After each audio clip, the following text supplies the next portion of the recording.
Okay, so we're going to get started. Thank you for being here. It's good to see everyone. Unfortunately, we got to wear masks. You don't have to in here if you don't want to necessarily, but you don't mind it. I think most people would be comfortable if you did wear your mask in here. There's water in the back, and if you did not pick up a little Ziploc bag on your way in, you can get one in a minute when we go and do our activity for tonight, because you'll need that, okay? All right, so tonight we're going to debrief from our small group assessment discussions, and then we're going to review our process just briefly, at least kind of refresh ourselves on that, since it's been a while since we've talked about that. And we're going to talk about our upcoming schedule for the next couple of months, doing tours and those types of things. And then we're going to talk about modern learning design and give you some idea of some of the things other schools are doing out there these days to address the modern learning environment that we're in now in schools. And that'll give you something to have in the back of your mind as we go through tours coming up, all right? So, when we did our small group assessments, and I know it's probably been about a month now since we've done that, but we had 5 categories of areas that you guys picked 2 of: indoor air quality, learning environment, infrastructure, safety, security, and accessibility, and organizational arrangement. So you should have gone to 1 or 2 of those and had some discussions with other folks in your breakout rooms on that. I got notes from all the groups afterwards of addressing, I had the questions in there, but addressing 3 questions. Maybe I did have them in here. Yes, what do you see? What else should we be asking, and what's important? All right, I compiled all those comments and kind of took similar ones and made sure we only had one, and we've got master sheets now for each of those groups with all those comments in those 3 question areas. So we've got those out in the hall, and so what we want to do is just take a little bit of time. We don't have a huge group, so we'll kind of see what kind of time is required, maybe about 30 minutes, maybe 40 minutes. We'll see how you guys are doing. Read the description to remind yourself kind of what that group was talking about, especially if you weren't in it. And then there are the answers that the groups came up with for each of those questions. Now we spaced them out so that you've got the ability to kind of social distance when you're reading through these things and looking at those comments. In the Ziploc bags, if you didn't pick one up, Brian's putting them away, but he'll still give you one. In there, we've got the colored dots, sticky dots, right? The sheets have colored dots on them as well. So match the same color in your Ziploc that you got on the sheet up there, and then mark with a dot those items that you see on there that resonate the most with you, okay? So some of them where there's a bunch of comments, you've got 6 dots. There's one group or one category that has fewer comments, and so then you only got a couple of dots, all right? You can put 2 dots on one if it really means something to you, more than 1 dot, but try not to put more than 2 dots on a particular item, okay? Does that make sense to folks? All right, and then you can kind of space out. You don't need to do them in any particular order, and you can space out to do that. And so then we're going to do that, and what that is going to do is it's another way that we're able to start generating what priorities are, right? And these will not be the end-all priorities, but it helps narrow that funnel of priorities for when we get to that part in our process where we're talking about actual priorities that we want to have a part of our recommendation. Okay, so why don't we go out and do that now? They're right out in the front hallway here. And if you didn't pick up that Ziploc bag, just pick it up on the table on your way out. And there's also a little spray sanitizer in there as well. It's kind of handy, a little thing. It's like a credit card size almost, and it's a little spray sanitizer. And I can bring you up to speed real quick on what we're doing. And so let's go do that. Let's take about a half an hour to do that or so. 40 minutes. Don't rush. Take the time that you need to go through it.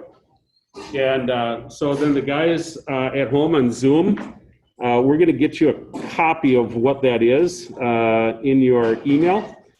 And then you guys can take a look at those as well while we're doing this, and have a little bit of conversation amongst yourselves about what you see in each of those areas. And I will send those to you in email momentarily. So, same thing in Wisconsin. You know, the plans vary wildly. So, folks at home on Zoom, can we proceed, or do you feel like you're comfortable at this point? Just thumbs up or electronic thumbs up, maybe, if you're following along. All right. Well, we're gonna move forward now.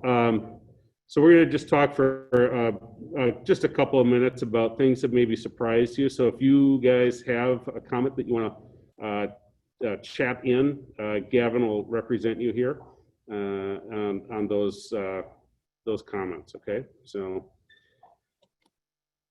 All right. So you read through everything.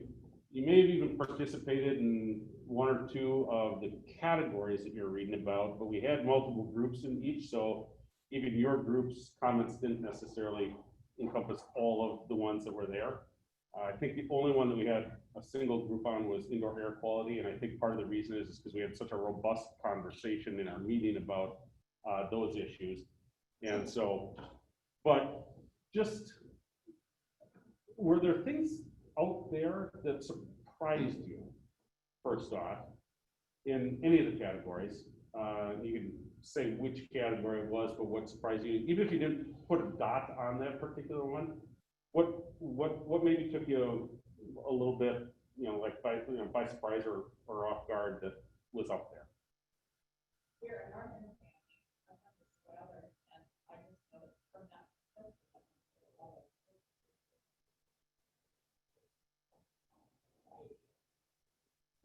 Right. So, and I. You know, this little like small size or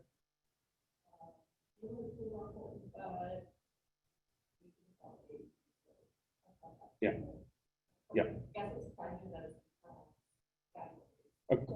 Right. Yeah. There were some things, and that was one of those that kind of spanned some different categories.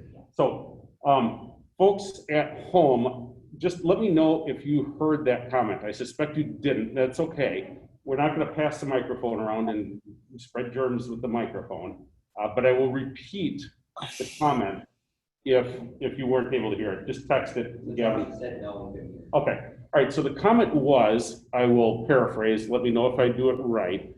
But North End family noticed cross-category that there were a number of comments about closing schools in the North End, consolidating, that even though there was kind of a like of smaller class sizes in the smaller schools that, and neighborhood schools, that that there was many comments about needing to potentially close and or consolidate schools up on the North End.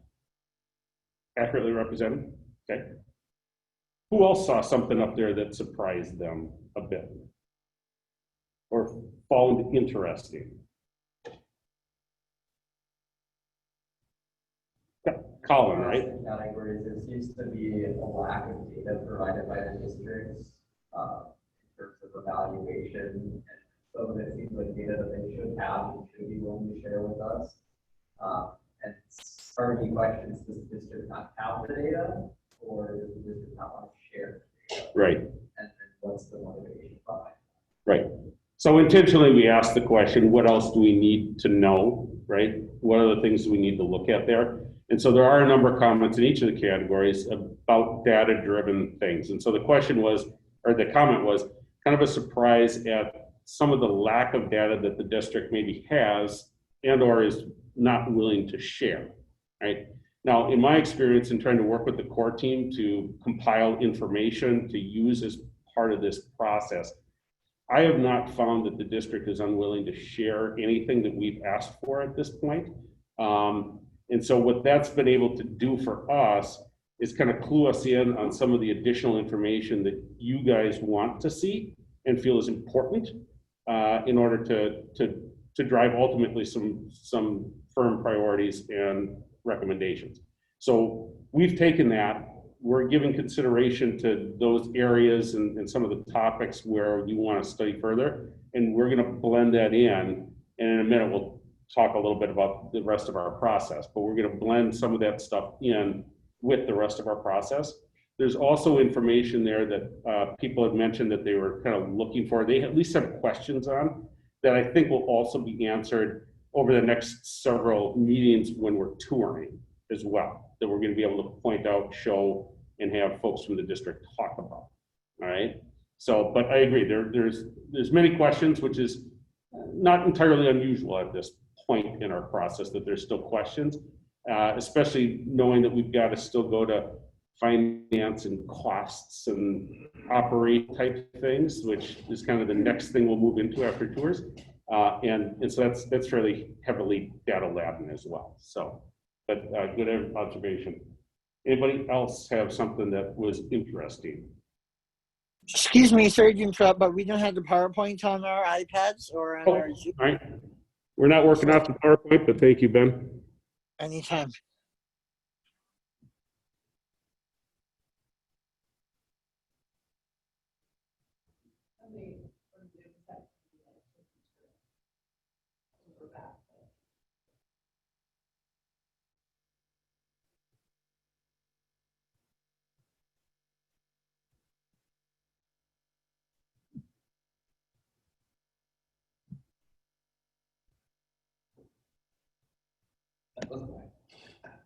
That's better, thank you. You're welcome. All right, so anybody from home text Gavin? Or chat? Okay. Okay. Yeah.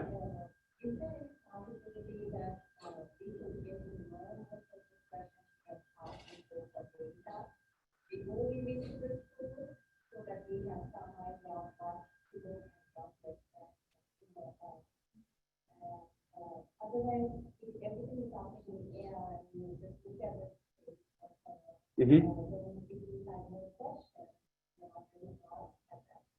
Sure.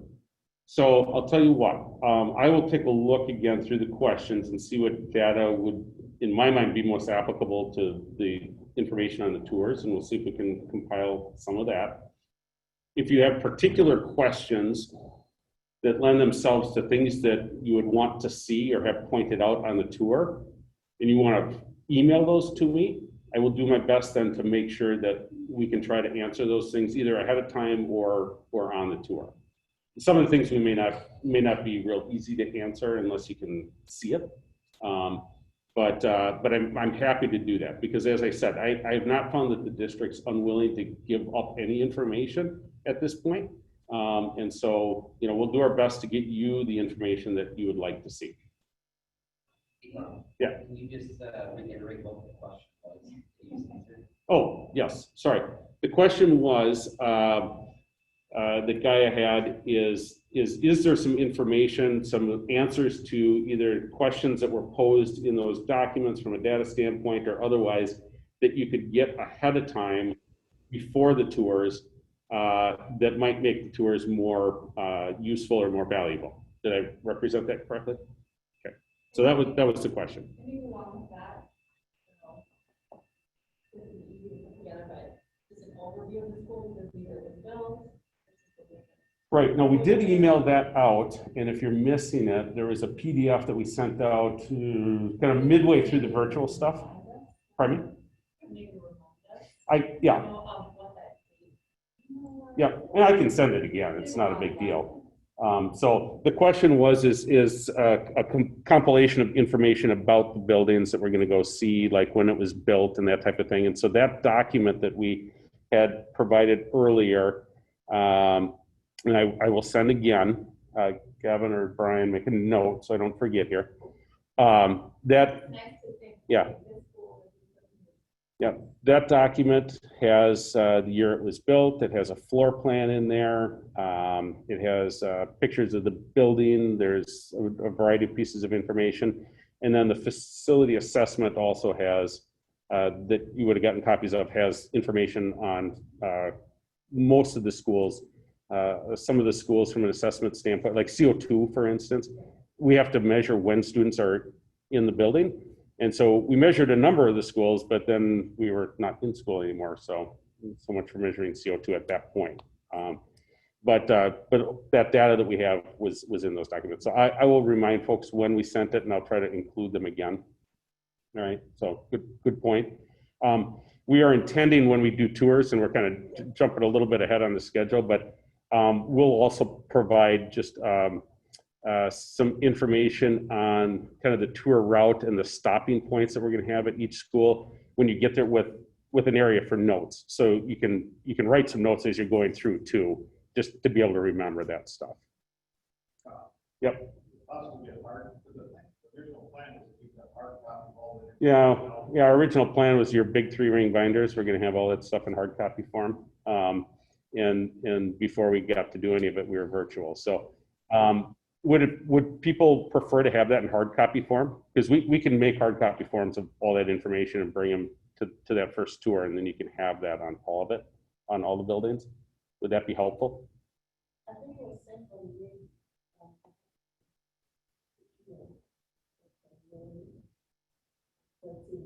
Okay, so check your email from May 13th if you still have that. That's when the information was originally sent. I'll follow up on that though. Hard copies? I think it would be helpful because when you're walking through some of those schools like Valley or Ben Franklin that have 3 separate editions. Yes.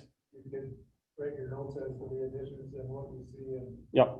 All right, we'll do that. We'll have hard copies for folks of the background information on the district that was emailed, as well as the facility assessment information that we sent as well.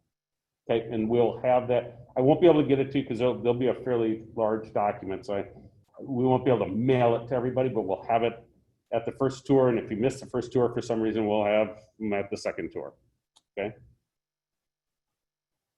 All right. Other suggestions, other surprises or interesting things that you saw on the sheets out there? No? All right. We're going to keep moving. Oh, go ahead. Yeah. Yeah, there was one comment that caught my attention, talking about building more schools in the south. In building what? More schools. Oh, building more schools in the south. Okay. Yeah.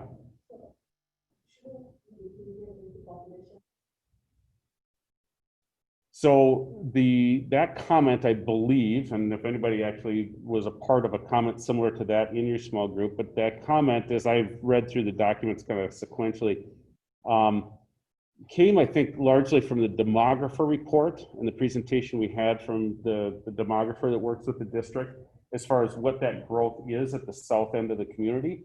And as you project out over the next 5 to 10 years, the number of homes that will be built and families and therefore kids in that area, that you will probably, without a boundary change or some additional square footage, you'll probably be out of space for schools in that area. And I think that was mostly referring to the southeast part. The southeast part, that's correct. That's correct. Yeah. Yeah. Question. Yep. Is it possible for photo tours and or photos of highlighting? Yes. So we will try to do the recordings. In the past, that hasn't always worked out as good as you think. But we will definitely do pictures of the highlighted areas in each of the schools that we're in particular talking about. So we will do that.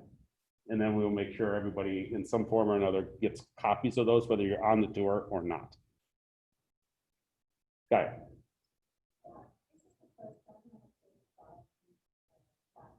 Uh-huh.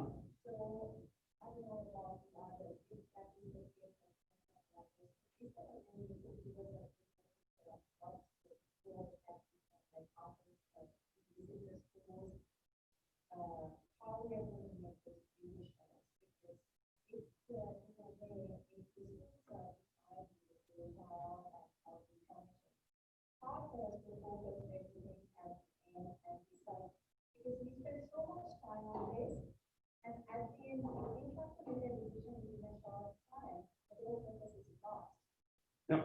So we need to do some sort of process Right. So how do we do that? Right. So the way that we've designed the process is we step through it in particular stages and actually, so the question is just kind of about what, the broader look at what that process is and how do we get to that point where we're able to make a decision. And so I've got a couple of slides next that talks about the process. So is there anything else anybody wanted to add as far as interesting items that they saw? All right, so I will try to answer your question here, okay? All right, so moving forward.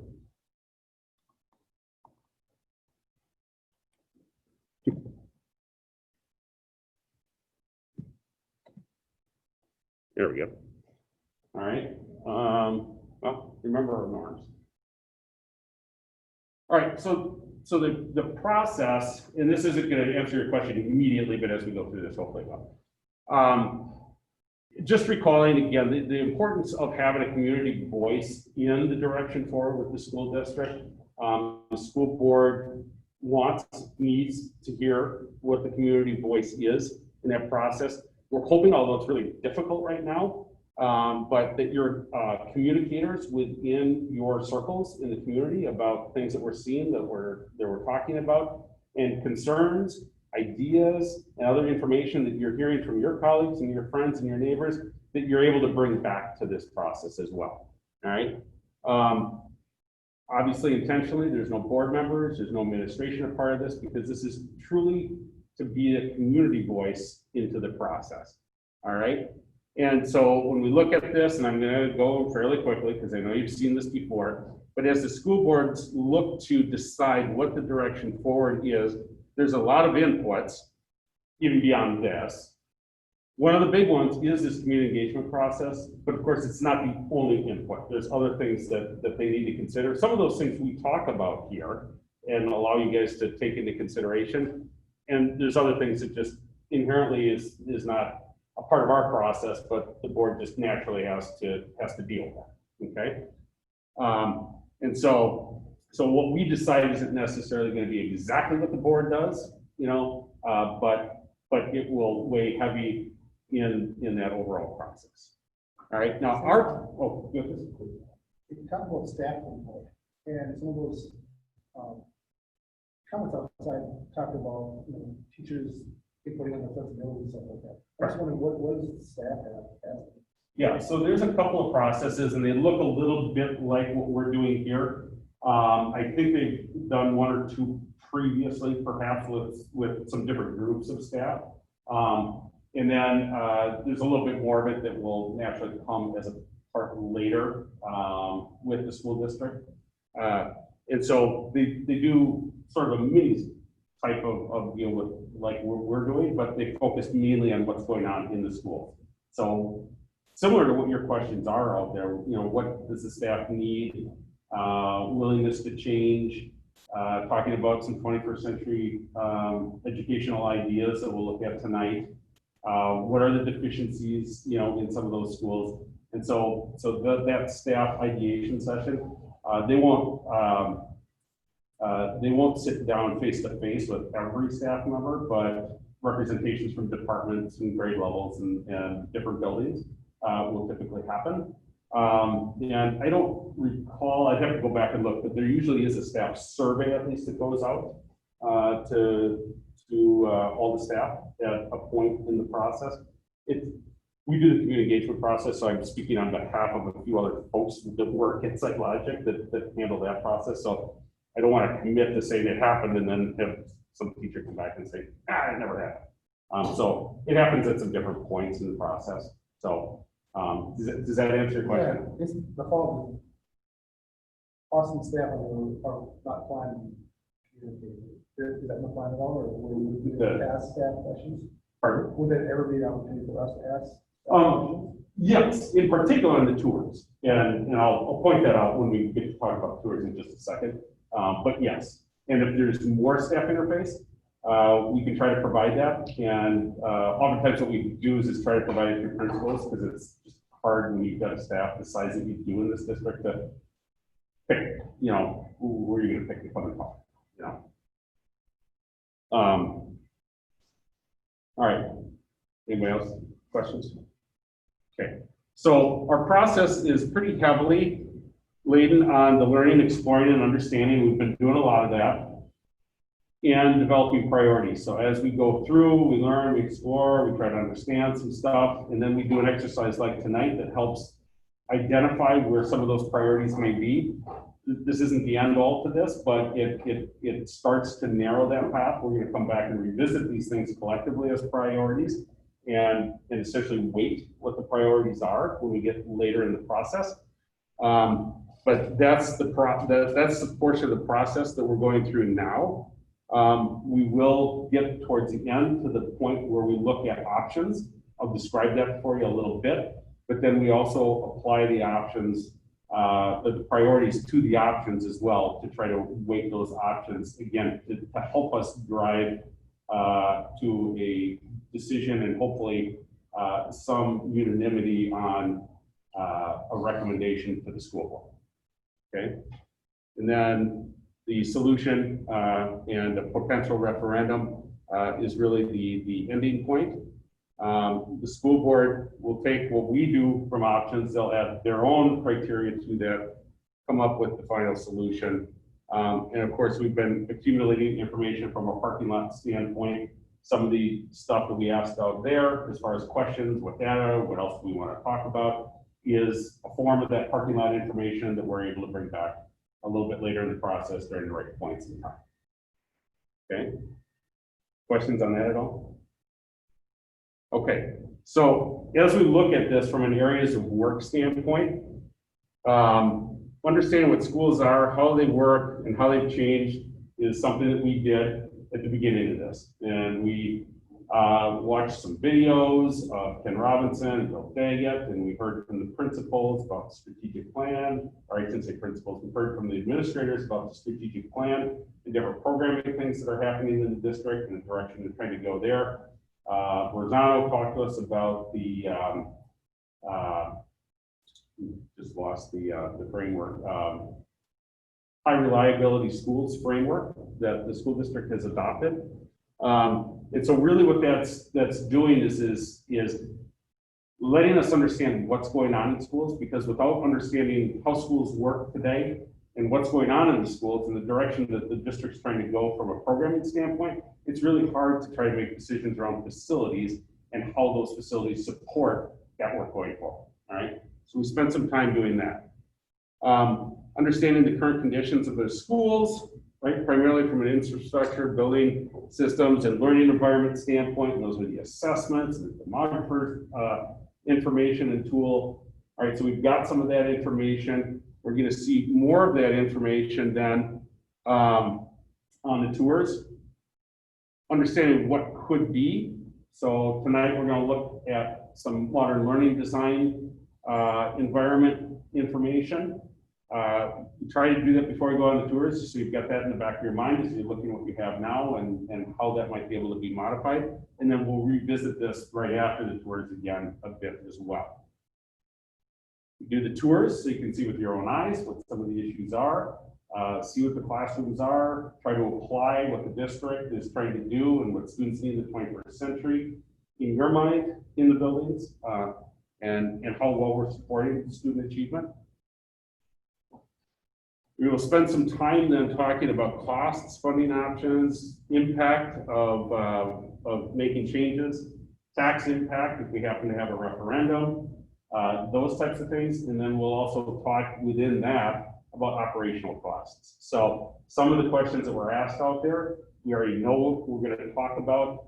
Cost per square foot of buildings to try to maintain, cost per student as far as operating a school in the school district, what those things look like, both in comparison to other school districts, but within your school as well, and where those things are high, where we've got opportunity to trim operating costs from that budget that can then be applied other places. And then we'll also look at costs of potential projects going forward and what that means to the budget and what that might mean even to a referendum dollar amount. And so we'll spend a couple of meetings talking about numbers, okay? Then we will take a little bit of time, we'll talk about equity. So there's a lot of questions you might have seen out there and or statements about equity. What does equity look like? What does it mean? What does it mean to a building as opposed to a program? Those types of things. So we're going to talk about equity, where we're a little off on equity perhaps between our schools. We talk about other facility uses, like community use of facilities. It's also important to a lot of people in your community that are taxpayers that maybe don't have a kid in school. And then other important factors that you've identified through the parking lot process and or on those sheets, for instance, that we'll bring back and we'll spend a little bit of time talking about.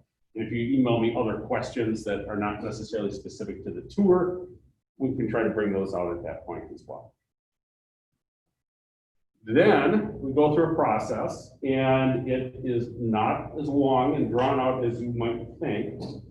Once we have all that information and we've got the presets, like we're doing tonight, or did tonight, to develop priorities and potential options. Now, I'm not going to go into great detail on the process, but what we will do in particular around options is something similar to what we did with the small groups that you just were interfacing with here tonight, in that we will divide up and you'll be able to self-select. Hopefully we'll be able to do it in person still, into some different categories. So there'll be kind of a finance and numbers type of category. There'll be infrastructure category, right? And folks will be able to come and they'll be able to develop a couple of different recommendation options specifically around that area. We will provide some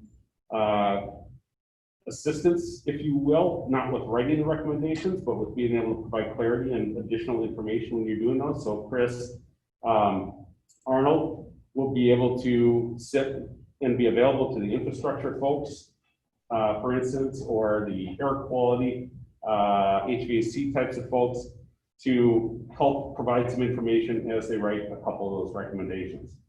We go through a process then of applying what we believe are our priorities to what those different recommendation options are. That's done electronically, right? And we can bring back then a quantitative output on what you guys believe the priorities are and how they relate to the recommendation components. You take some time then to process that from a qualitative standpoint, meaning what we did mathematically, does that make sense? Is that the right thing? We have some discussion about it. Folks sometimes will advocate, for one position or another, but then ultimately we're able to, again, do an electronic polling live and in person on what these different recommendations are to ultimately drive a consensus and a recommendation going forward to the board.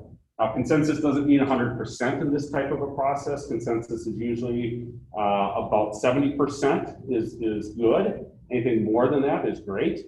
As far as consensus is concerned, we may find that our recommendation to the board involves a couple of options. So this is kind of what we believe the priorities are. These are the recommendations as far as going forward, but consider this or this or this as part of that recommendation, to allow them to apply their other components to that and maybe pick one or another option that seems to serve us well. And again, the recommendation, and I think we provided some examples of some previous recommendations at a previous meeting, and we'll revisit that when we get a little bit closer here. But the recommendation that we're looking for is not the design of a new or remodeled building, right? What we're looking for is, what can we tell the board are priorities, high priorities, and what's our recommendation for them going forward from a vision standpoint of what the district needs. When we get into the specifics about this HVAC system or these boilers should be replaced at this school, that'll be something that the professional staff, our own staff, will be able to sit down with that information and say, okay, here's my direction. Now I can apply all the math to which boilers are in dire need to be switched out.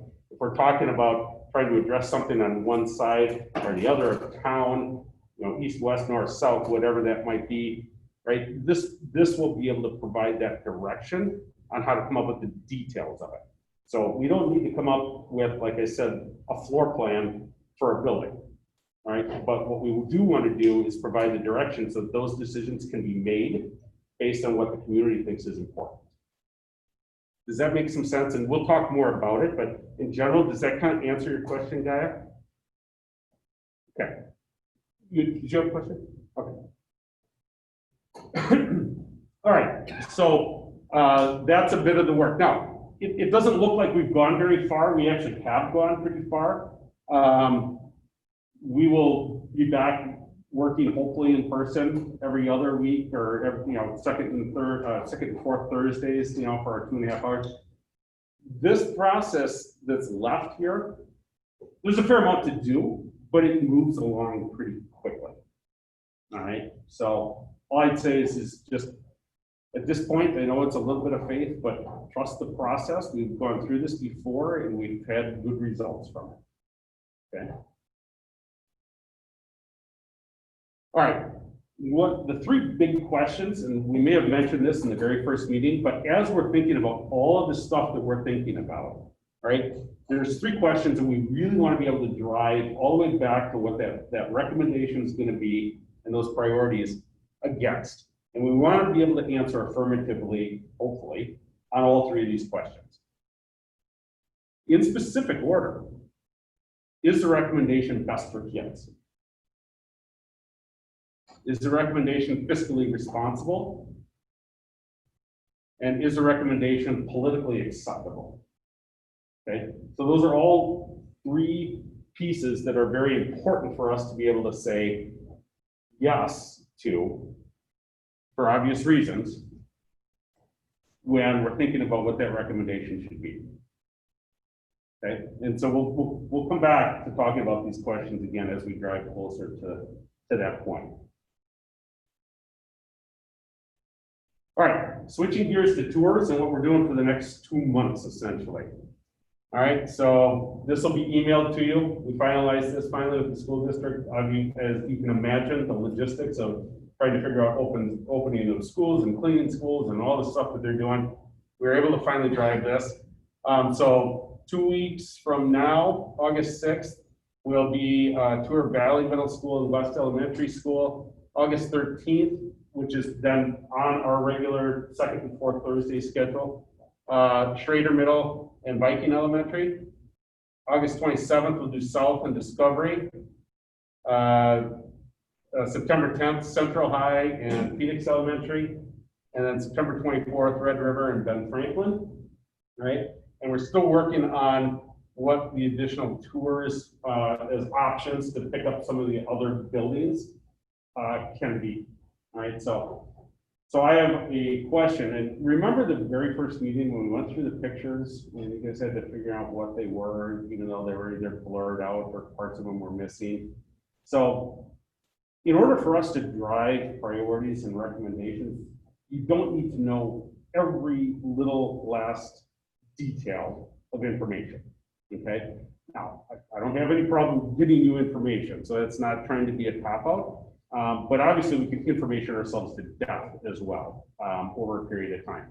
So we're going to try to work out optional tours of the remaining buildings that are not on this list.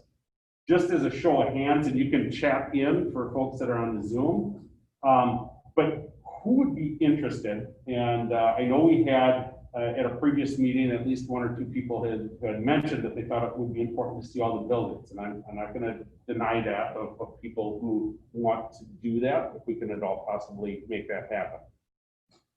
Show of hands in here and or chat, yes, no, of folks that are interested in seeing every building in the district. Okay. All right, so that's good. There's at least some. About 4 there. Okay, good. All right. So we'll try to set up those optional tours. All right. Now, what I will tell you with the tours that we do have scheduled, you have buildings that were built about the same time frame. You have buildings that were built from at least the same or very, very similar architectural base plan. Okay. Off the top of my head, I'm not sure that I would represent them accurately when I tried to name schools that are close to the same, at least from a base plan standpoint. What we will be doing on the tours is we're going to be talking about programming and learning environment and building systems and infrastructure. And so you're going to get a look behind the curtain, if you will, on challenges, things that work well, issues in both of those areas, right? So it's a student achievement area, and then it's building operation part of it that we know we've got issues with. All right. So when we're doing that, we're going to have teachers, principals, support staff, buildings and grounds folks, engineering folks, maintenance people available as a part of that process. And so we will have set up anywhere from 8, 9, 10 points in each of the in each tour night between the two schools of specific things that we want to show, talk about, have you ask questions about. And so hypothetically, it's a boiler room in one of the schools, right? We're going to have somebody that understands what's going on in that boiler room, and we're going to be able to take a look, and we're going to be able to ask some questions about it. They're going to tell us about it. And then we will also have folks from some of the schools that are similar that we're not going to, principals from other schools, possibly a couple of teachers. We're not quite sure on the teachers yet exactly which ones from where yet, because they're not back yet. But that can represent and talk about their school, even though we're at a different school, because it's very relatable in that case. In the cases where there's one particular thing or two particular things that are really kind of important at that one school, the other schools we're not visiting, we will have some pictures that they can also speak to, if that's applicable, okay? So we're gonna try to get you a really good look behind the scenes without taking 4 months of our process time to try to get to every single school. Does that make sense? That's why I didn't raise my hand to see all the schools, because I know some are very similar Yes. in age and building type, and even if one school ends up having problems, another doesn't, and they're the same age, Yes.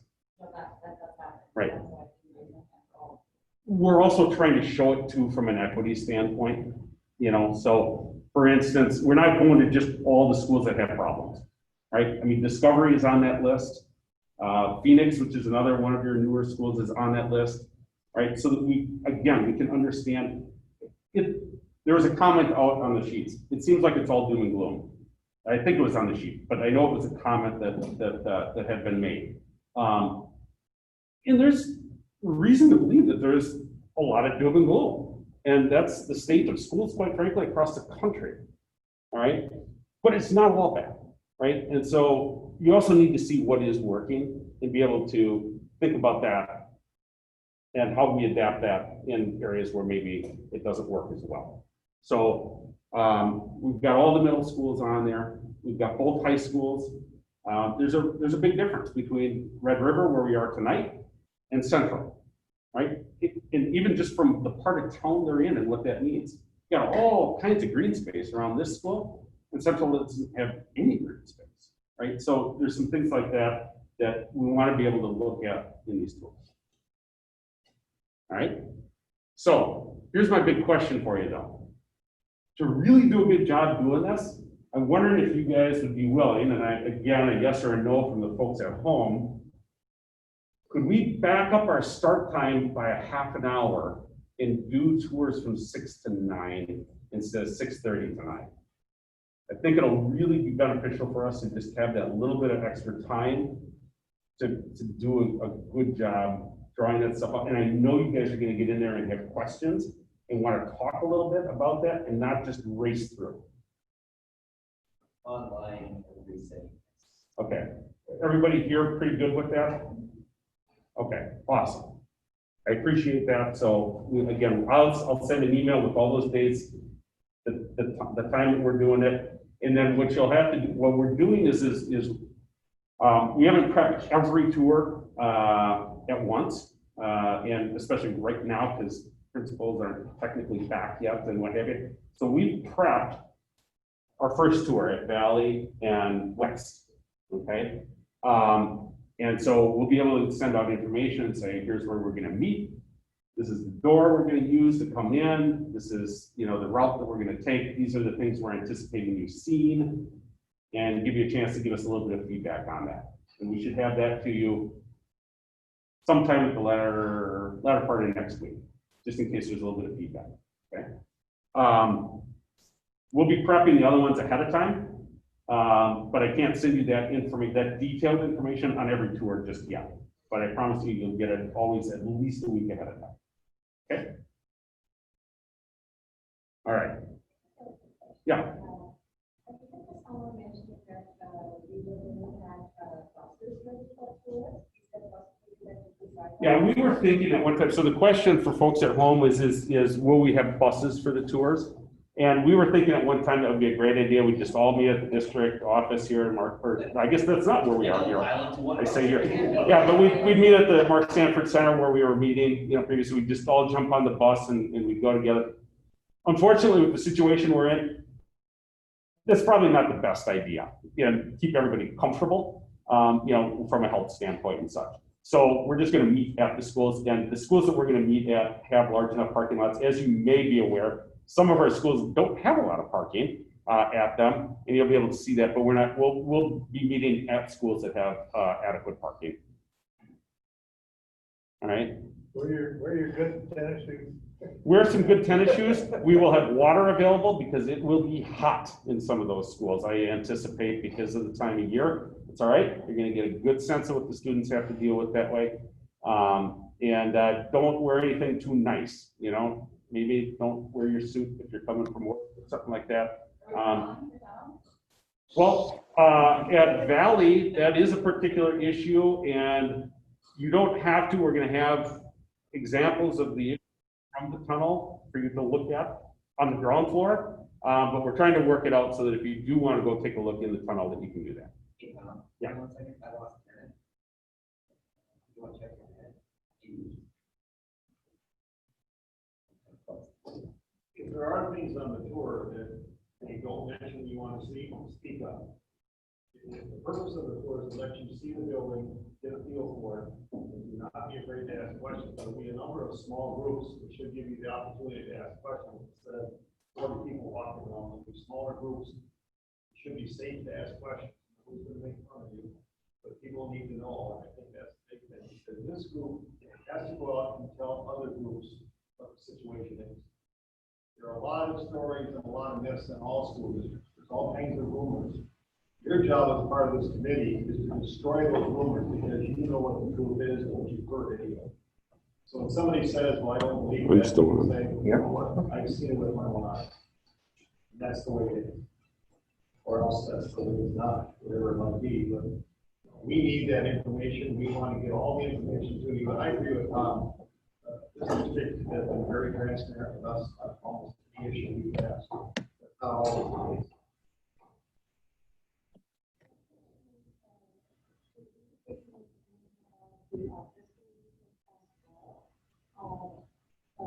I think there's a lot about this particular thing, but how about the Yahoo?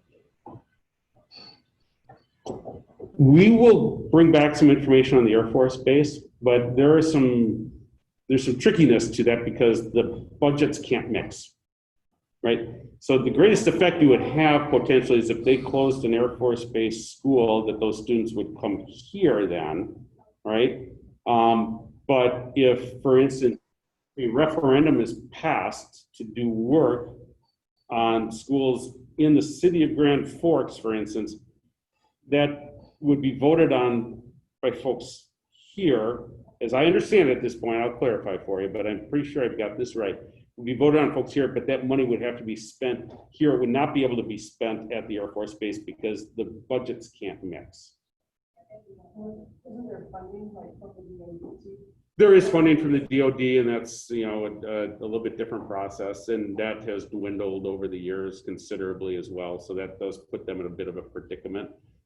So there is some discussion we'll have later on, in particular when we talk about finance and numbers and that type of thing, that we'll kind of bring that back.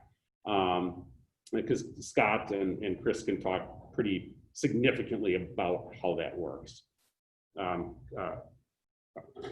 just wanted to move back to one of the prior slides. You had mentioned a bunch of different people and resources that were going to be available at each of these schools. Yes. But you consider adding a student to those plans? I have suggested that, and I think they're going to try to get some students at least represented there. But again, I didn't put it up there because a lot of places I put it up there and then it's in stone, and I don't have that in stone at this point. So yes, that has been brought up though. Okay. Chris, In particular at the high schools. Chris is online. He said you're funding this. Okay, good. So Chris verified for me that those budgets cannot mix, and so a referendum passed for work in the Grand Forks School District can't be shared with the Air Force Base. Other questions before we move on to modern learning designs? No? Okay. Just one quick question, Tom. Is the videos going to be available on the building too? As I think I was expressing during our conversation on. Text that, Ben, text that to Gavin and he'll answer. I couldn't hear you. All right, so modern learning designs. Okay, now we will talk a little bit more about this after the tour as well. This will give you a good idea though.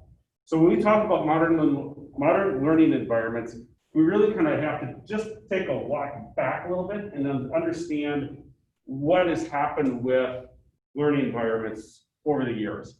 And so go back to the 1800s, we had an agricultural model of education in this country.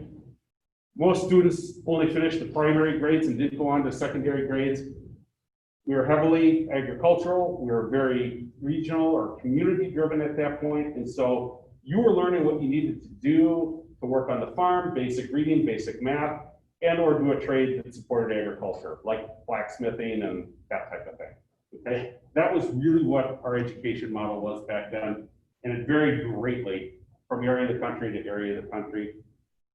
Very, very, very few students went on to any kind of higher education beyond what we would think about today as the 8th grade, okay? Then comes around the turn of the century, the Industrial Revolution. And we shift our education to an industrial model is what they called it, all right? And that's when we kind of got into the model of school that many of us are understanding from when we were in school. And that model of education was there to support and train students for jobs in manufacturing. 85 to 90% of the students went on to a job in manufacturing, and at that time when you worked in manufacturing, it was adequate to support a family, all right? Only 10 to 15% of kids went on to higher education, and we really weren't necessarily trying to train kids in school to go on to higher ed.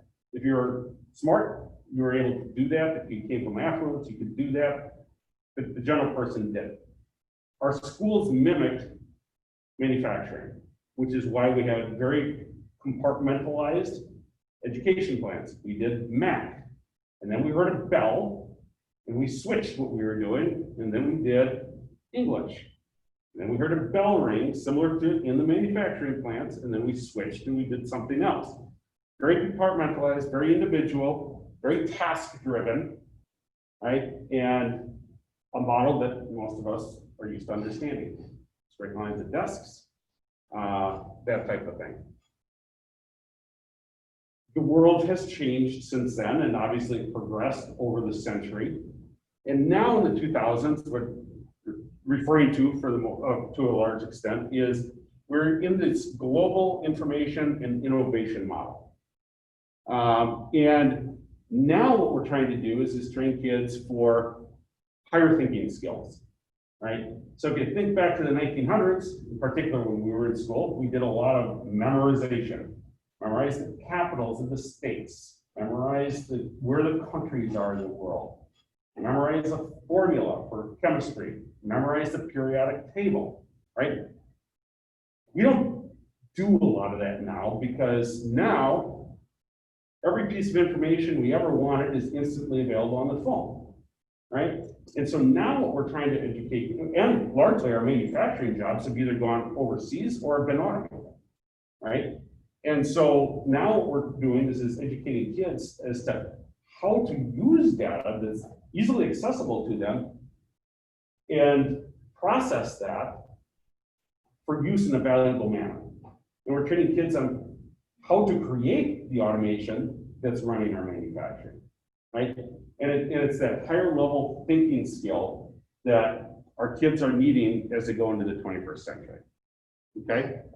So that's just a very, very brief kind of walkthrough of how education has changed over the years. And of course, when we hit the turn of the century, it didn't flip like a light switch and change, right? It progressively changed over that period of time. So when we think about the 2000s in this global information innovation model, we come back to some of the things we talked about at the beginning of our process about what are schools? What do we do in schools these days? You know, how do they work, right? And we heard things from the district about high reliability schools, mental health, the things that are in the strategic plan that they're trying to do from a programming standpoint. If you watch the Ken Robinson or the Bill Day videos, right, we heard them talk about the fact that we need to have creativity, innovation, relevance, and relationships in our schools. And really what they were going after is what they call the 4 C's. And these are the skills that our kids are going to need going out into that real world. They don't need to necessarily know how to precisely do what their job requires of them, like we did during the manufacturing time, right? Because most of the jobs that our kids are going to have that are in schools right now don't even exist right now, right? So those skills are critical thinking, communication, collaboration, and creativity, all right? And so that's what we're trying to do. And so what that kind of looked like is a from on the left-hand side of that column, to a to on the right-hand side for the 21st century. All right, we went from time-based to outcome-based. We're textbook-driven in the 40s and 50s, and even when I was in school, which was later than that,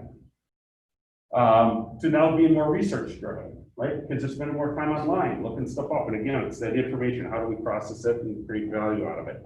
Passive learning, meaning I'm listening to the teacher, she's telling me what to know, I'm taking notes, I'm memorizing it, I'm taking it in, that's it. Active learning is being engaged two-way with your teacher, with your colleagues, your friends in school, group projects, that type of thing. Same thing with teacher-centered and student-centered. Fragmented curriculum, we mean, again, that model where I do math today, and then I go to English, and then I go to social studies, and those don't really mix, right? They're independent subject matter, separate departments, separate teachers. Now we have integrated curriculum where we're trying to blend social studies with English, and we're blending math in with a variety of different things, because that's all part of the process of critical thinking and those types of things.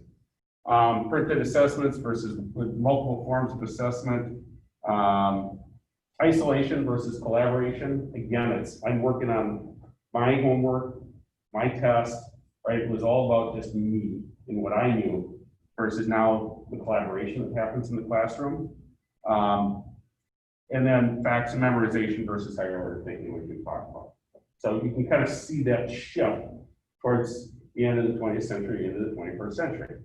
And I think it probably makes sense to most of us, right? All right, so how have schools changed? I always find this a bit interesting. If we have any specific questions, Brian has been involved in education throughout this entire time period. No respect for the elders. All right, so typical classroom from 1920, right? Not necessarily unexpected. And it's kind of interesting to look at some of these pictures and things that are in the classroom. But there's a typical class in 1920. All right, 1930, backside of the classroom, but essentially the same. You got desks with 2 people sitting at them, teachers in the front at the board, right? A lot of geography going on in these pictures. So that was a big deal back then, apparently. But again, rows. 1940. I love how they just all sit with their hands crossed, kind of dressed up. So anyway, 1940, not a whole lot of change. I made sure we had some pictures in here that actually had dates on them, just so that people actually believe me that this is when these classes were. So not a lot of change yet from 1940. 1950 looks pretty much the same. We're even doing music class in desks in rows in our classroom, right? So 1960, still about the same. Even at this point, our desks, at least at this school and many schools, were still bolted to the floor. So you weren't even moving a desk around in the classroom. 1970, we color film. Same thing going on though, we've got rows. You can clearly see the teachers telling them what they need to know, and they're absorbing it, right? Teachers at the front of the classroom, not much change. 1980, this is about the time I'm getting into school. Actually, I've been in school a little bit already at this point. Again, pretty typical. I know it was when I was in school, pretty typical of rows of chairs and desks, and the teacher was in the front of the classroom. 1990, we've got some different furniture options now. But we've still got a teacher at the front of the classroom, still doing the geography, still giving students what they need to know, textbooks out in front of them. And again, for the most part, not a lot of change all the way through that century. I like this cartoon. You've got kind of a hip looking kid there with long hair. How can I trust your information when you're using such outdated technology? And I don't doubt that's how some of our students feel.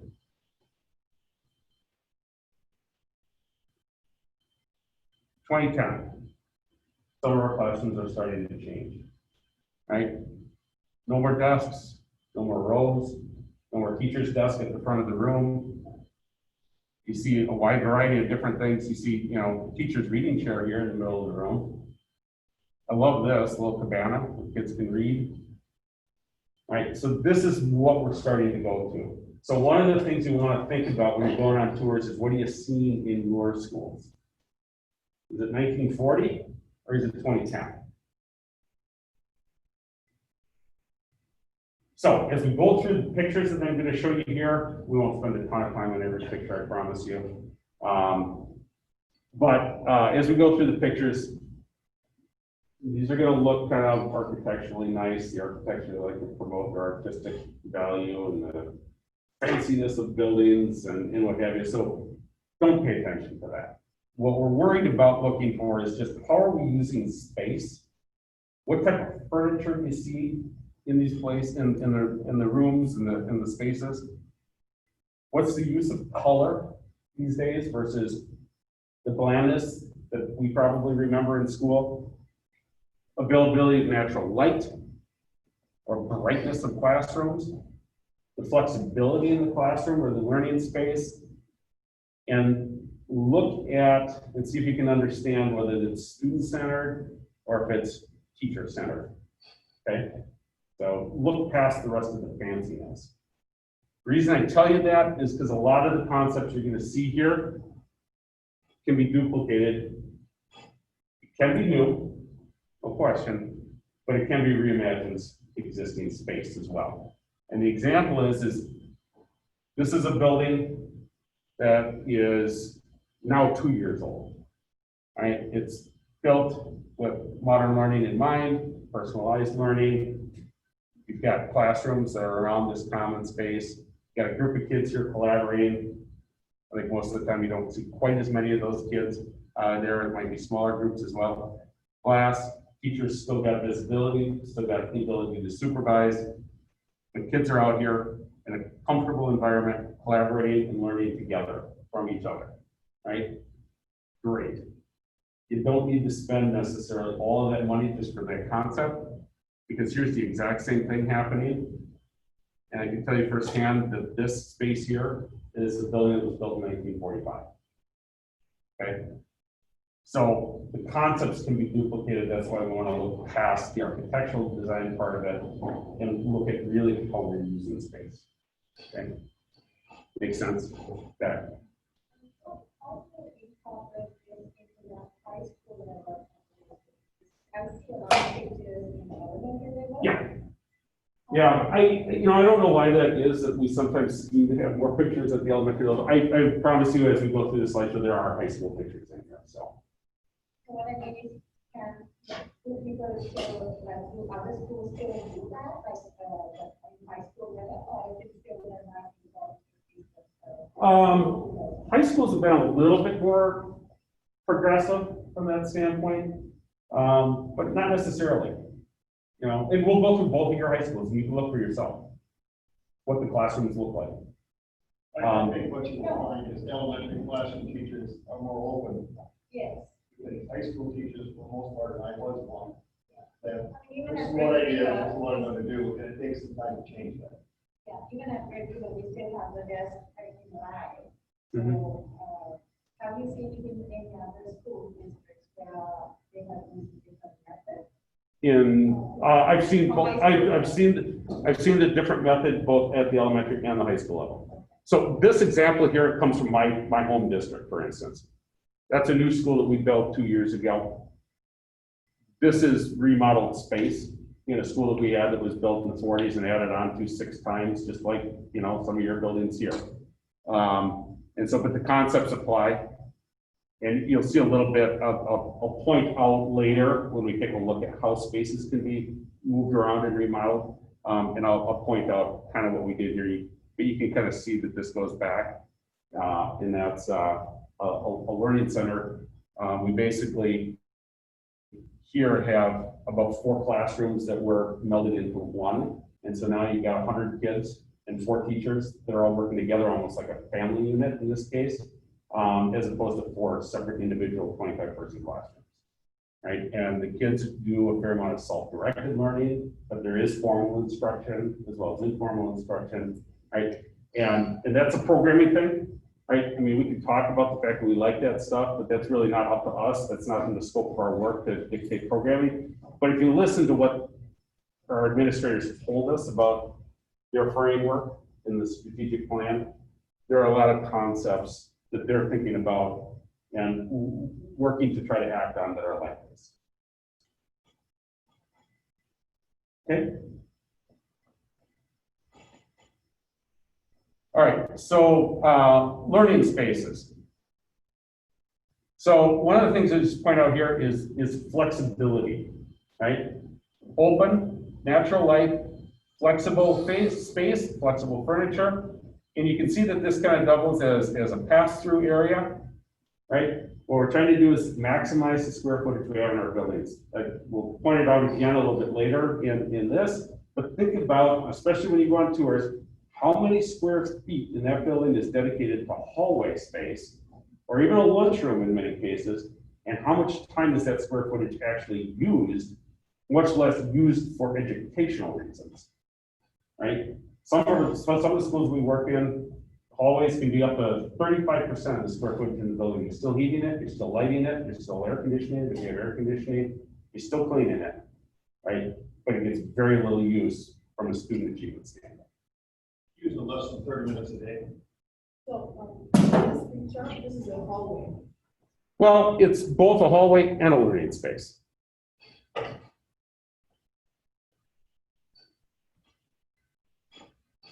Small spaces for small group instruction. This teacher may only be in here for 15, 20 minutes, and then that group is going to work together. No more desks and straight lines. These desks, and I can't remember if you guys have any of these in your rooms that I've seen, because some, you do have some, you know, newer furniture, flexible furniture. And, but these are great, they're on wheels, they roll around, you throw your backpack or your stuff underneath, right? And you can very easily move around and do what you need to do, pair up, small group, whatever. Again, natural light. Not even a blackboard at the front of the room. Laptops.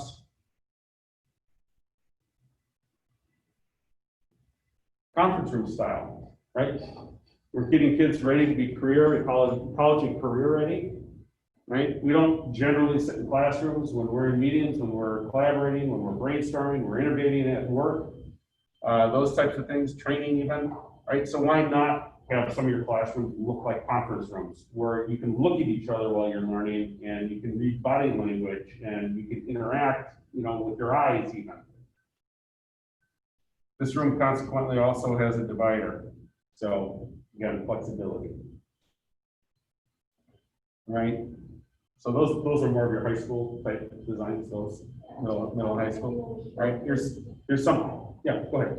Actually, when you show the previous pictures, I realized that in these classrooms, we can do the same method that we show, like conference styles, and I think it all depends on the teacher, the way they want, so we may have to It does. have a change in there too. Correct. It does depend on teaching style, right? And the distance that you go, a lot of times does depend on the comfort of the teacher in that classroom and their teaching style, right? But if you remember what the district was saying early in our process about high reliability schools and then the mental health components of that and the training and technology and different teaching styles that they're doing for teachers, right? So that stuff naturally comes out. You also have younger teachers cycling in that oftentimes are more used to understanding this method as well. So it doesn't happen overnight, right? And you need some professional development around it oftentimes. But I think the school district's there and interested. And sometimes you give teachers opportunities to do this and they really embrace it. Money is a part of it too. Pardon me? Money. Money, yeah. A lot of teachers buy all of those. Oh. And the pillows and the. Themselves. And the chairs and, they go to garage sales or they ask for. Do you have a classroom full of desks? What do you do with the desks if you want to get something? Correct. Yeah, so teachers do supply a lot of their own supplies oftentimes. I don't know exactly how much of that is here or not, but I wouldn't be surprised if it was a fair amount, because it is in most places. But again, how wonderful would it be is if we could convert to all LED lights and be able to convert at some point finally, energy savings in our operating budget to school supplies, whether that's classroom supplies or other things. So here, more elementary, again, flexible furniture. These tables are on wheels. You've got color. You've got different types of instruction going on in this area. Again, a few teachers can have kids doing a variety of things and supervise and have lines of sight flexibility from the standpoint of you got tall kids here, shorter kids over here, right? A lot of different things going on, wet areas, dry areas. Another high school, and this is kind of a collaborative instruction space, and you can see some more formal instruction spaces around the outside of it. You can see here that kids are paired up. There's a pair, there's three at this table, a pair, a three, right? Instructor is likely going through some shorter amount of instruction, 15 minutes. Kids then process that, work through some of that stuff, comes back, there's another 10 minutes, goes back to the kids, right? Meanwhile, he's probably floating around. A little bit different style than what we saw most of the 19th century. Same thing here, flexible space, opening up into larger space if you need.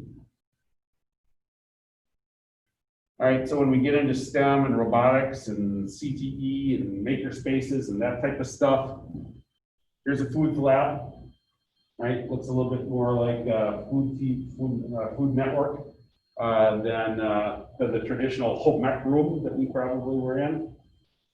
But that's what kids are used to, and that's what it's going to look like when they go out into the industry, if that's what they want to do, whether it's food science or they want to be a chef.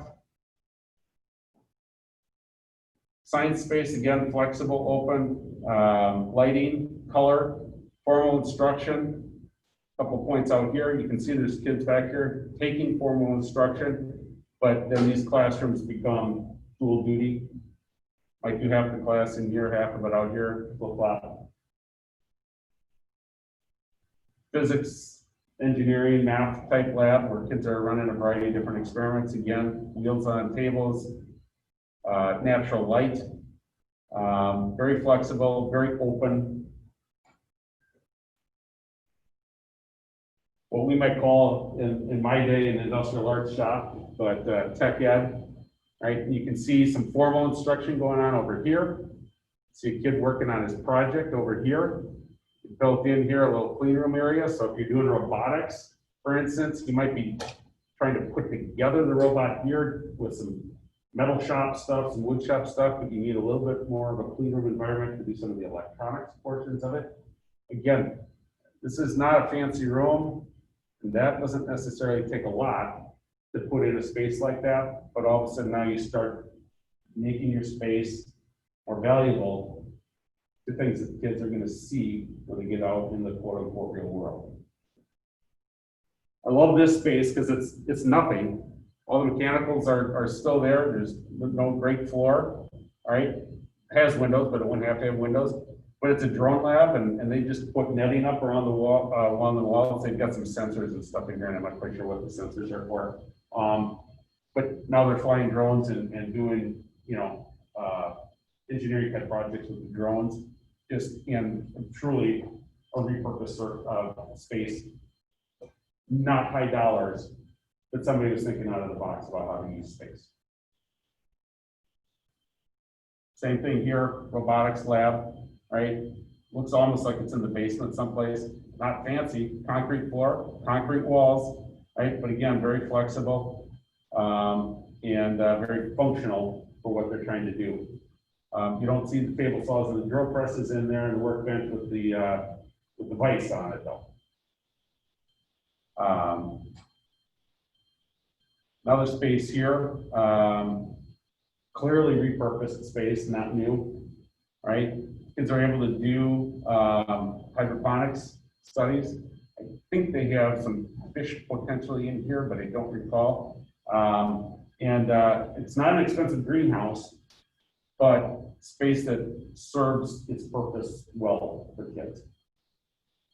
And you can tell that there's actually mechanicals up here, right? So again, it's reclaimed space. Science, combining storage space with actual workspace. Learning commons. So lunchroom is a place that we don't always get a ton of utilization out of. It's better than hallways, but not necessarily a lot of regular education space going on. We're seeing a lot of cafeterias now become learning commons and common spaces in between classrooms. So what you're going to see is that dual purpose of having collaboration space, learning space that also doubles up as eating areas. We've got schools now that do distributed dining, so you don't get your full lunch offerings, all day long, but you have some food, water, maybe juice throughout the day. It's a little bit more like college, quite frankly, in some cases. But again, the students can be very responsible, very respectful, and really engaged in those environments oftentimes. Learning commons space, we might not do this in North Dakota. I don't know that you get the full utilization out of it, but a little warmer climate, you can do indoor, outdoor types of things.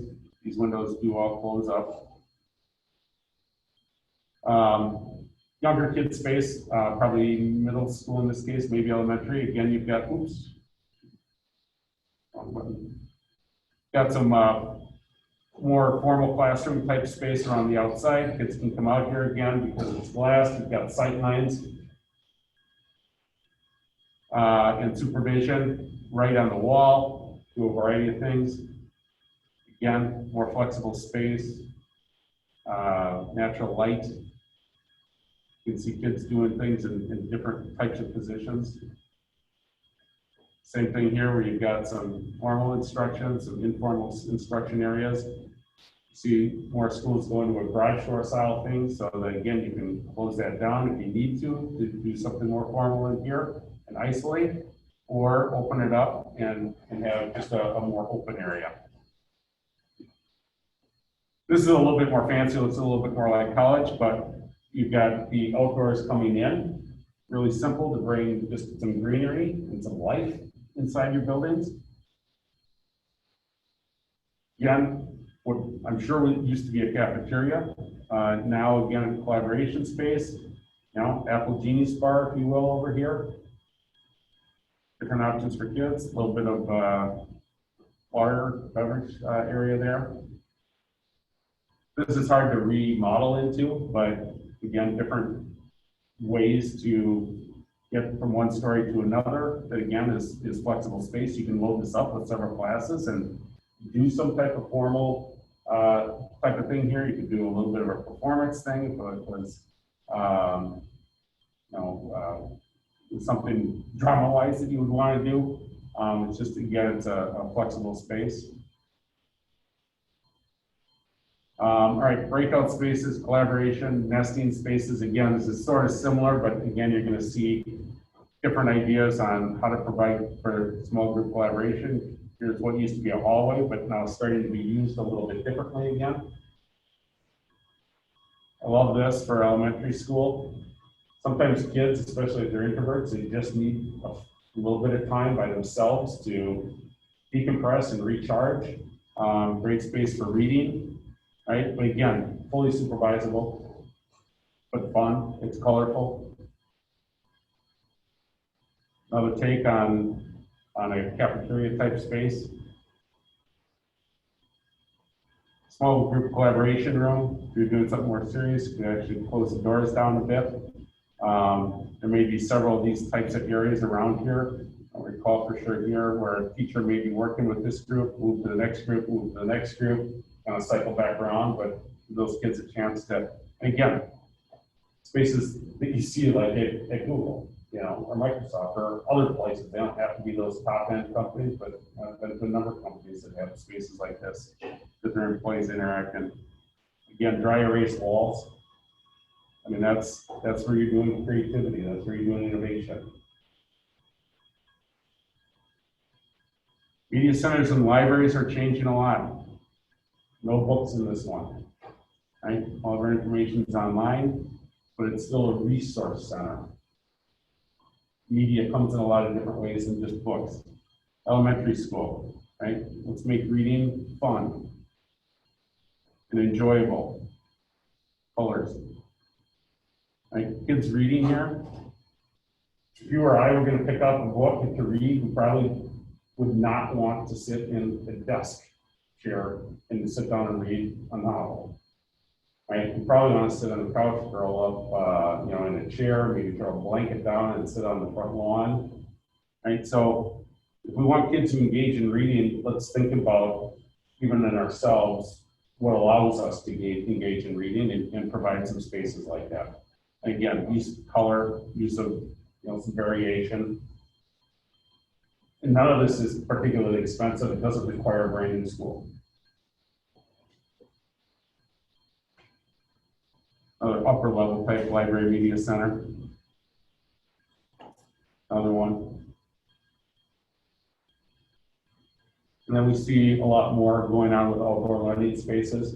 But you can see where there's a level of safety provided. I don't know how isolated this area is. You also have some fencing up here so that your younger kids aren't just going to run off. Again, there's a level of protection here. Also from above, from rain. Again, some indoor-outdoor type learning space. See more of this going on where we might take a small part of the class out and just have some conversation. Right? Does the body good, get some sun. All right, so what I've got here is a video. It's going to say UNESCO on it. That's what we used to be called. I will try to narrate a little bit through here, but what you're going to see is an older school building, K-8, elementary middle school building, not unlike to some extent what you would see here in some of your other buildings, and how spaces can be reimagined within that building to provide some of the concepts that you've seen. Also, you can see how they address building security and secure entranceways, library media center, that type of stuff. So we just gotta walk through it. And again, this is extreme. We've done all of these different types of things and seen these things done, not necessarily in one building at one time, but the concepts again that play out in a lot of different districts around the country as they're looking to improve.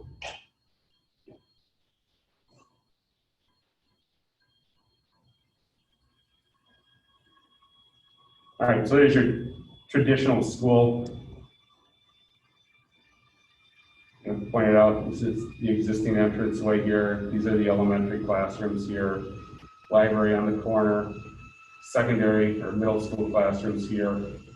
Science lab addition that was done, your outside playground area, cafeteria, gym. So we're gonna look at how they address secure entrances. Right, so like many of your schools, they're straight in.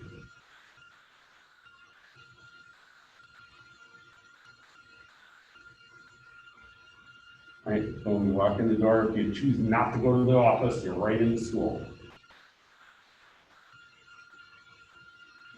We install a vestibule glass. People can see who's actually coming up to the school before they can get there. You go into the office first because the other set of doors is locked. You check in the secretary or whoever might be in the office to clear you and what you're doing. So you're coming into the office, through it, and then back out.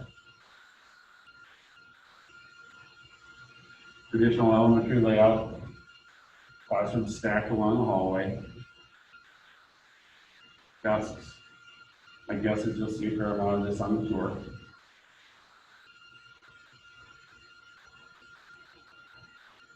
All right. So now we're using all the space. This is not hallway space now, but it's actually being used for learning. So you've got some different types of flexible classroom space. You've got a maker space area. You've got a project center where kids can work on projects. Some small breakout rooms for kids. Reading commons. And sight lines so that 4, 5, 6 teachers that used to be in classrooms here are collaborating and working together with these kids. And so there is supervision, but the space is being used more effectively.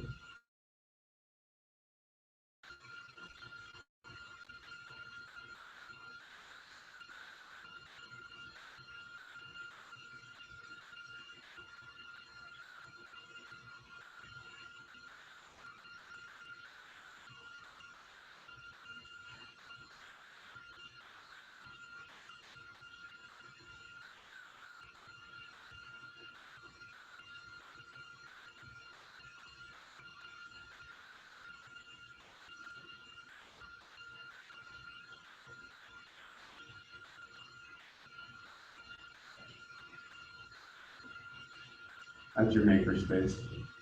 That's your project area. Even the small group breakout rooms here have a certain amount of glass, so that there's the sight lines and the supervision ability. We take a little bit of a different approach now, so you can see a little bit different style in the middle school section here. Oh, I'm sorry, you got the library first. Pretty typical transition now. And redo some glass and some interesting walls here. Not major redo, but different type of space. So here, again, you're going to see the typical middle school type classrooms. Right? Again, reimagining the space, not quite to the extreme though, where you've got some different types of spaces that have doorways in between so you can combine classrooms or have those closed and not combine classrooms. Science lab now becomes more of a CTE center.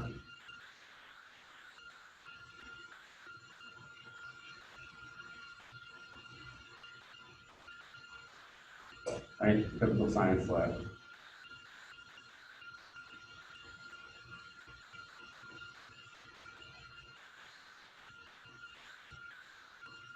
You see the use of the garage doors again to open up those spaces.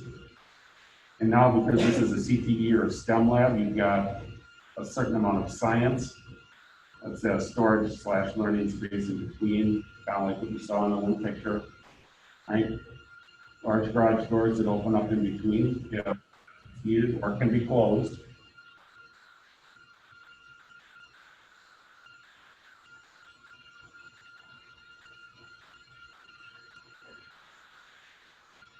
This is a little bit more of the science side of that STEM area. A little bit smaller, more individual type lab spaces. You see a plotter there for doing engineering type drawings. And then that space that we just kind of took a look at has got some equipment in it, like some saws and that type of thing, that kind of brings those things together. Outdoor learning lab is added outside the garage doors, right? So the classroom can spill out when appropriate. Playground space. Right, wood chips down, like you have a lot of times, some railroad ties around it, not ADA accessible. So now you go with your more rubberized surface. It's still soft, the kids fall down, but it's also ADA accessible. Traditional cafeteria space.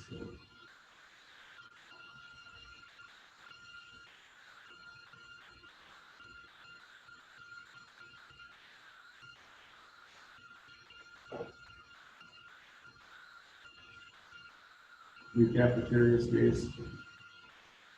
Adding additional windows, putting in some more flexible furniture.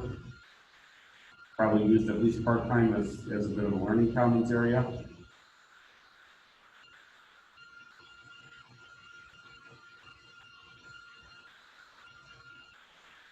Just going to point out the different updated areas there. So it just gives you an idea how you can reimagine an existing building. Now, you still need to have, structural things intact, and there's engineering architectural things that need to happen in there, right? But how thorough is this reimagining of buildings? Even if you don't go as extensive as what was shown in that video, but you do components of it, right? Why it's not just lipstick on a pig, because a lot of people feel like, we really need to go deep enough, right? That this stuff lasts. All right, so this is a school that's being worked on right now that's in the middle of this process, right? And so they're redoing HVAC, they're upgrading walls and floors and those types of things. You're going to kind of see that, it's stripped down to the walls and the ceiling joists or trusses, right? Wiring's been redone because this building here happened to be built in 1937. Actually, this addition right in this spot here was the late 1950s. All right, so not enough electrical outlets. Computer cabling is being replaced. There's a classroom. Right, you got new hot water heat, so it's all controllable. Get rid of the steam, air ventilation for the ventilation that we want to use. New wiring, adding sprinkler system. Right, it's another thing that you can save money on. Oftentimes, your insurance premiums go down. The school still needs to be insured too. We've got fire suppression system. Right, a lot of this stuff can all be done at the same time and be done rather efficiently then. The library that they had, now they're not tearing down, they're keeping their classrooms the way they were, right? So they haven't gone that far that they're tearing down all the walls in between classrooms. But they're employing some things. This is the library. They're putting in more of a glass wall type feature here to make it a little bit more interesting. This is a small gym that they had. This is part of the original 1937 building. You can see how these things go up in smoke really quick because this is all wood trusses up here. But they don't use the stage anymore, right? So they want to reclaim that stage space as usable space. So stage is being blocked up. You've got a really nice room on the other side. So I've got a gym that'll be usable, floors being replaced in the gym. Cafeteria space that was kind of dark and dungy, if you will.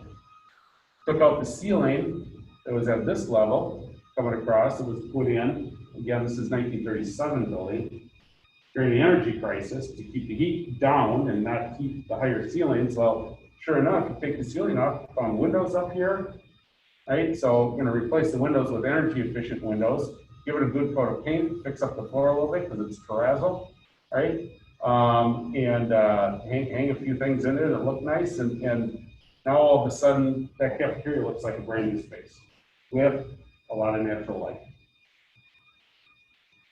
Their main gym, lighting, ceilings being replaced, bleachers were taken out, new ADA accessible bleachers are being put in, floors being redone. Right, there's the stage that they use in that area, being saved.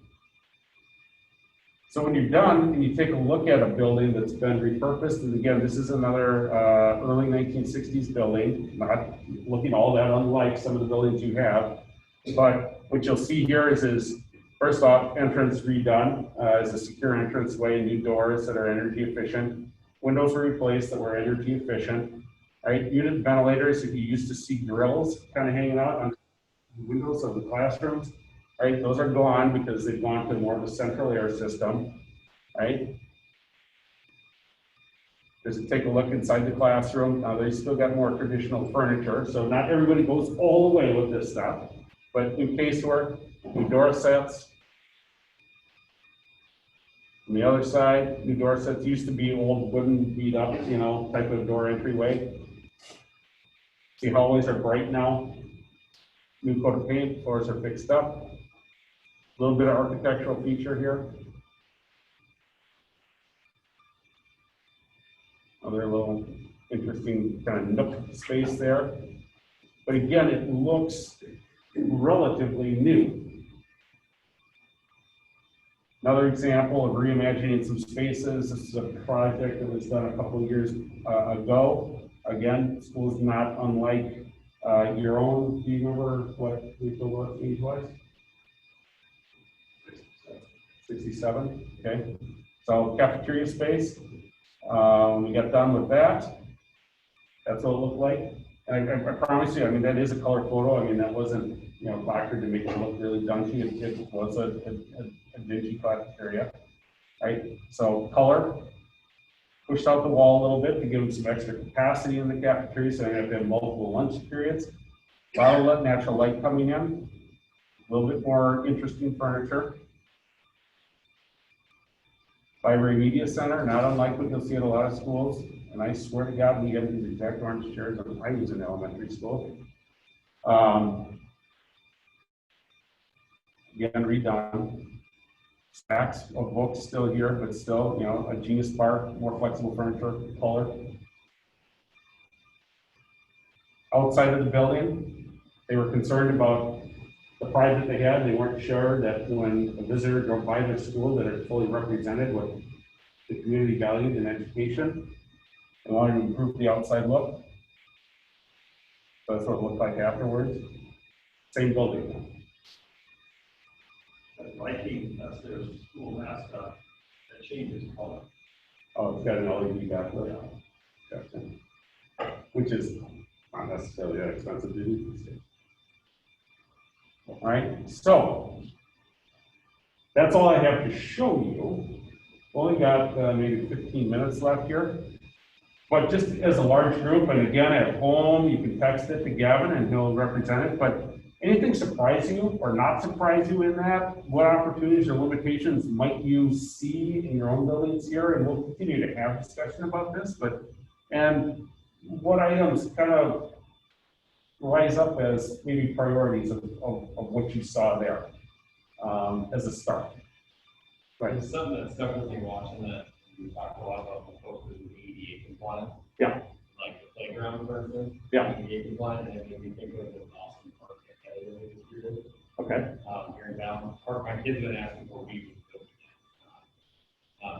New concrete, all this Austin player version, and don't wood chips.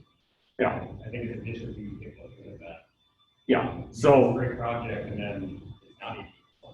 Right, you know, things like that. I mean, that just, that's like a microcosm of like everything in the district.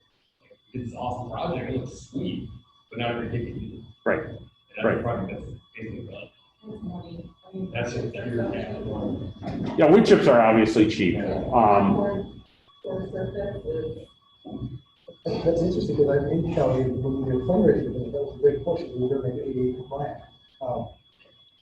So, it's funny to hear right away, it's not. Now, the equipment may be ADA, right? But the wood chips, we see wood chips all over the place. Right? You know, and the rubberized surface is not the cheapest, you know? But you can't get a wheelchair. Sometimes you can't get crutches, you know, if you've got some other physical disabilities, you know, through wood chips, you know? And so, so at home, the comment was, you know, being cognizant of those things like ADA compliance because of the new playground or park area by Kelly that was recently put in. That's great. And a lot of people are excited about it, and it was fundraised for it, but it's got wood chips. And so it's not necessarily accessible now by everyone. Yeah. First question line, how does the You bet. daily schedule run in collaborative learning? I've seen the collaborative learning environment type space with a schedule, a daily schedule, you know, 8 to 3, like you would normally see. And what they do though is migrate a little bit away from, again, the strict hour type schedule. So particularly in elementary school, it's a little bit more blended, but oftentimes in elementary school, it's blended anyway because you've got a classroom with a classroom teacher and they kind of control that classroom. From a high school standpoint, I've seen it done with a traditional 7 or 8 hour day. Oftentimes we see school districts going to more of a block or a modified block type schedule. I don't recall what you guys have here. A block schedule being like 4 periods during the day that are near 2 hours long, hour and a half, actually probably closer. And so you've got a little bit more time in a particular subject area with the teacher, with those students, to be able to process through those things. And so there is some, from a schedule standpoint, there is some traditionalness to it, but there is some migration away from it. So hopefully that answers a little bit of that question. Go ahead. 2 things.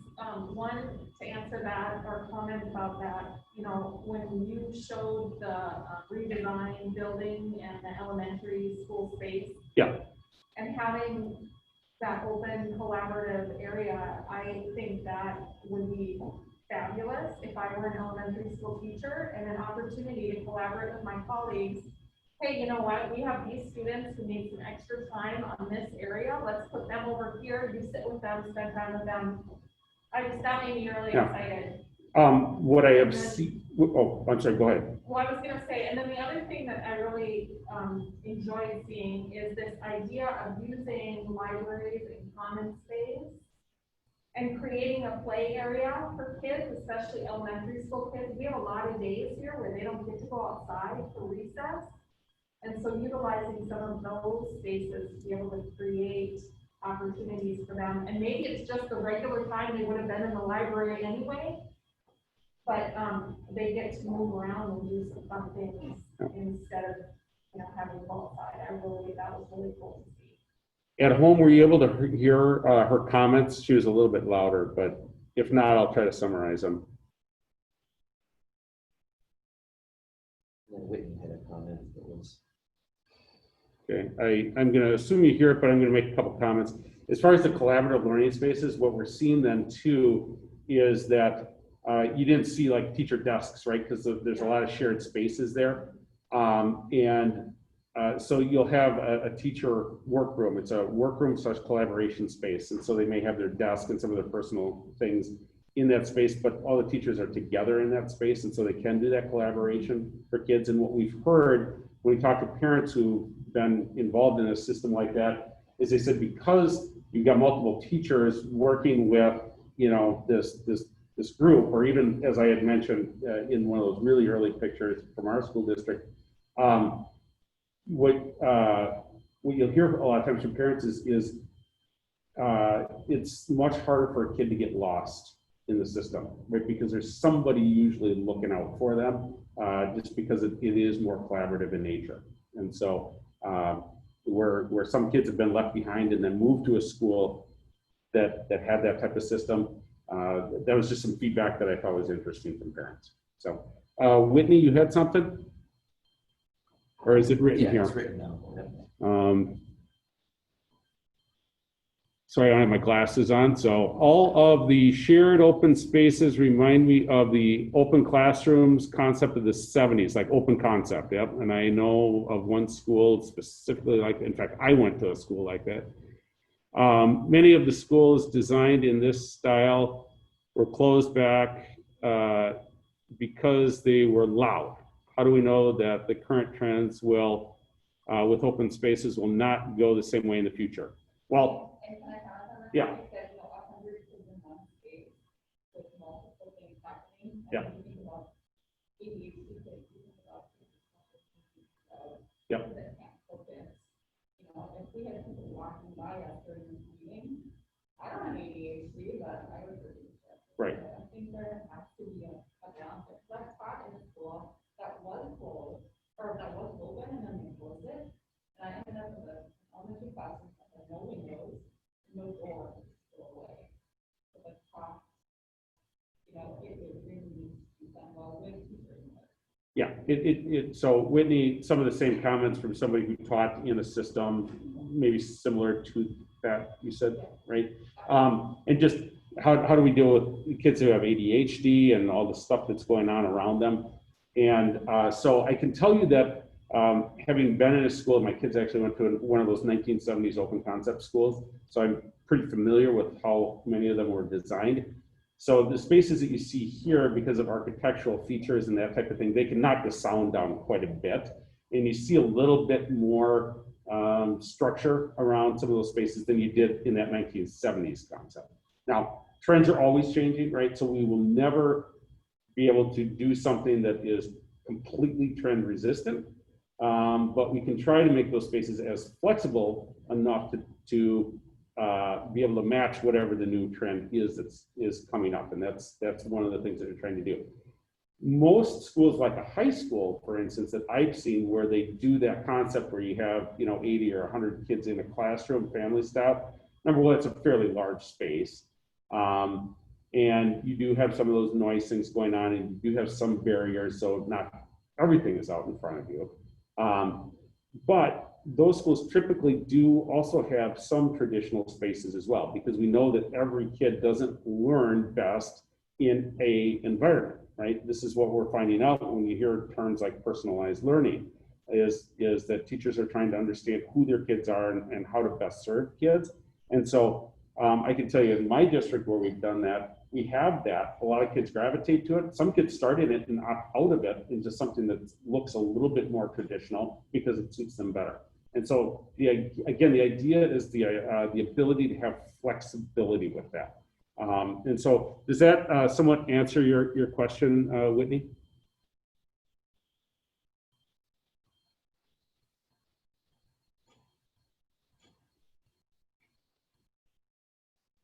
Not seeing the feedback on it, but you want to continue to watch that a little bit again. Other comments? Yeah, or let me get you first. I like the way they change the lighting, and a lot of them, they use different kinds of lighting along with different ceiling accents rather than just the old plain ceiling tile. Yep. Yep. I And think that helps for the sound thing. right. LED also is much more on the same light spectrum as sunlight, which kids, we know through studies, learn better in certain spectrums and with less flicker from fluorescent lights. There's a question about that out there. We're trying to bring back a little bit more information on that. I have seen a couple of schools actually open up a whole section of their hallway and expose all the mechanicals with labels on them, because that's really interesting to kids in elementary school, and how that stuff works, and kind of color code water from ventilation, from gas, that type of thing. Geothermal systems are popular in some areas of the country for heating and cooling, but they require several different pumps to circulate water through the geothermal system, right? And I've seen those pumps put out in the front hallway with a glass wall around it. So kids can actually go, they can see the pumps, they can see the pipes running, and then they put a little display board out there, and they can actually see like how many gallons are pumping through there and when they're running and what they're not running and what the temperature of the water is, right? And you're making practical sense of the things that they're learning, even if it's at the elementary level and basic, but for some kids, it really engages them and motivates them to think creatively and somewhat do well in school where they maybe were bored previously, right? Some kids just walk by it and they don't really care because that's not their thing, but maybe there's something else then. You had something. Yeah, I was kind of going on, talking about the open concept on glass. Really cool, right?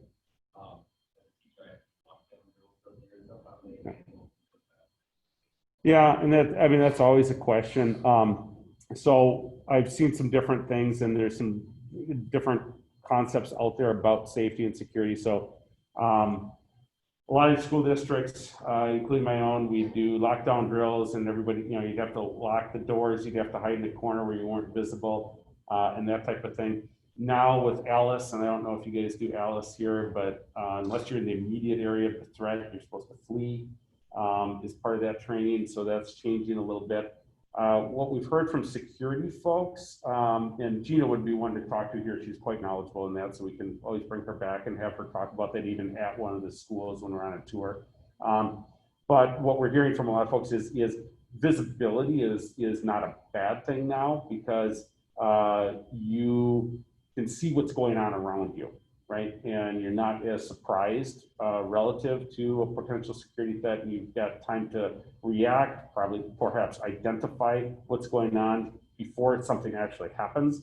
And so that's some of the concepts that we're hearing from security folks. And it's always a give and take with security. I mean, we can't make 100% secure buildings for our kids. Really, it's almost virtually impossible. The closer you get to that, the more you look almost like prison and are less open and engaging for kids. And of course, you can go all the way into the other end of the spectrum, and then you've got more potential issues. So you're trying to find something in the middle. But what we're hearing from our security folks is the visibility, the awareness component of it. And then what you'll see is in that that example where they redid the elementary thing and the animation that was there, they would probably have doors leading into that area that might be open normally, but if there were a threat with a hot button in the office, they automatically close, and they're far enough from the office that you've got the 30, 45 seconds anyway, that those doors close and lock, and there is no glass or anything visible or penetrable between where the office space is and that learning space. 9 o'clock. 9 o'clock. I'm happy to answer additional questions if you want to ask them, but I want to be respectful of your time too. All right, so The only question yeah. I have is, we've seen districts intentionally create some open space schools, some closed space schools, and what kids and parents open and low. I suppose it's possible. I personally have not seen that done, where you've got a school building. I just want to say this a little bit clearer for the folks at home, that where you've got a very open school in one place and then very much traditional school in another place, and then you choose to either go here or there. I haven't seen much of that done. I'm not saying that it's not done or that it's not done at all or it's not feasible. I just personally haven't seen a lot of that. Usually I see a blending of the concepts in a particular school. Other comments, questions? No, not at the moment. All right, I mean, we'll stay here if you want to ask other questions afterwards. 2 weeks from now, first tour, we'll be meeting at Valley. I'll get you the specifics of where at Valley, but we'll be meeting at Valley at 6 o'clock. We'll go till 9. It's Valley and West on that tour, and we'll get you details soon. And that's our next meeting. So appreciate everybody being here. Good to see you in 3 dimensions again.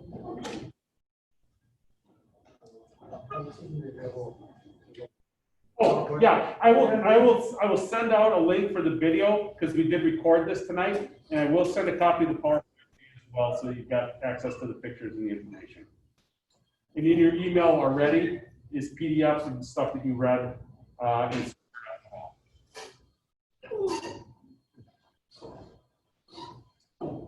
pay no attention to the meeting date, I forgot to change it. So I'm gonna start tearing down the stuff. Holy. Thanks for being on the meeting, guys.